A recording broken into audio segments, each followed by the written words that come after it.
আমরা কি করছি? আমরা তাকে ফলোই করছি না। আমরা সদুপদেশ দেই কিন্তু তা নিজে মানি না। জাহান্নামে নিক্ষেপ করা হবে। তারপর তার নাড়ি ভুঁড়ি বের হয়ে যাবে। চরম ভয়ঙ্কর শাস্তি হবে।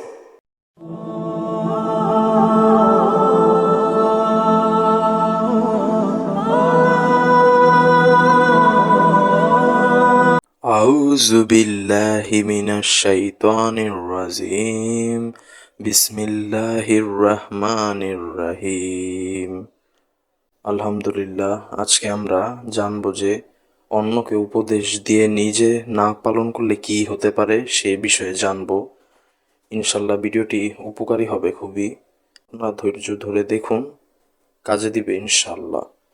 তো এই বিষয়টি নিয়ে আলোচনা করা যাক। উপদেশ ব্যাপারটি, এই উপদেশ শব্দটি খুবই গুরুত্বপূর্ণ আমাদের ইসলামে এর কথা খুবই সতর্কভাবে বলা হয়েছে, যেন কোনো প্রকার অসৎ খারাপ উপদেশ যেন না দেওয়া হয়।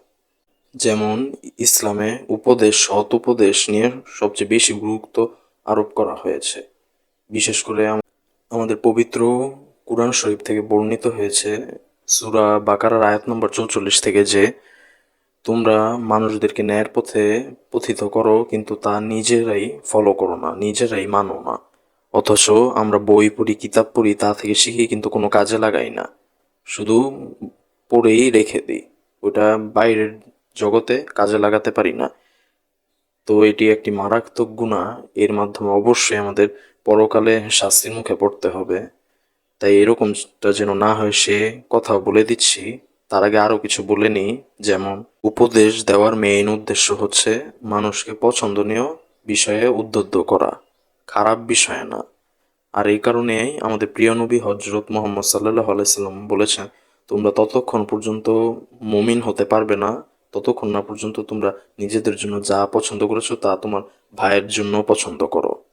এবং আরেকটি গুরুত্বপূর্ণ কথা হলো, আমরা কার উম্মত হওয়ার চেষ্টা করি? হযরত মুহাম্মদ সাল্লাল্লাহু আলাইহি সাল্লামের। তিনি নিজেও সবচেয়ে বেশি মানুষদের কল্যাণ কামনা ও সৎ উপদেশ দিতেন। আর আমরা কি করছি? আমরা তাকে ফলোই করছি না। আমরা সৎ উপদেশ দেই কিন্তু তা নিজে মানি না। আমাদের প্রিয় নবীজি কিন্তু তা যেরকম তিনি মানুষদের জানাতেনও, তিনিও নিজে কিন্তু করতেন, আরো সবচেয়ে বেশি বেশি করে করতেন। কিন্তু আমরা কি? আমরা শুধু মানুষদের দিয়েই ভুলে যাই। না, বলছি তো বলছি, এখন আমি আমার মতো থাকি। এরকম করলে হবে না। তাহলে আমরা মুহাম্মদ সাল্লাল্লাহু আলাইহি সাল্লামকে ফলো করলাম না, আর আমরা তার উম্মত হতে পারলাম না, যার মাধ্যমে পরকালে আমাদের এ নিয়ে অনেক কথা উঠবে, যা খুবই মারাত্মক হবে, চরম গুনাহ হবে। তাই আমরা যেন এটা না করি।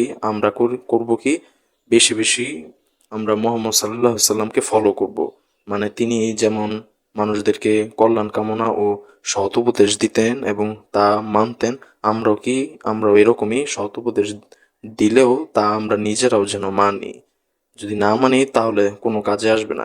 এর থেকে ভালো আমরা মানুষকে তাহলে উপদেশই দিব না। আর যদি দেই মানুষকে, আমরা সৎ উপদেশ দেই, তাহলে সেটা যেন অবশ্যই আমরা নিজেরাও করি। নাহলে কিন্তু অবশ্যই আমাদের এটা মাথায় রাখতে হবে, আমাদের পরকালে আল্লাহর কাছে জবাব দিতে হবে। ইবনে হারেসা রাদিয়াল্লাহু আনহু থেকে বর্ণিত যে তিনি রাসূলুল্লাহ সাল্লাল্লাহু আলাইহি সাল্লামকে বলতে শুনেছেন যে কিয়ামতের দিন এক ব্যক্তিকে আনা হবে, তারপর তাকে জাহান্নামে নিক্ষেপ করা হবে। তারপর তার নাড়ি ভুঁড়ি বের হয়ে যাবে। চরম ভয়ঙ্কর শাস্তি হবে এর জন্য।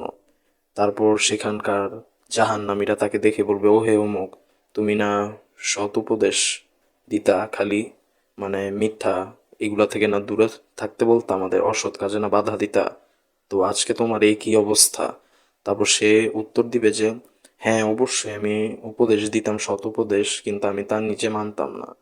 তো কত একটি ভয়ঙ্কর বিষয় হবে এটি। আর রাসূলুল্লাহ সাল্লাল্লাহু আলাইহি ওয়াসাল্লাম আমাদেরকে আগেই জানিয়ে দিয়েছেন।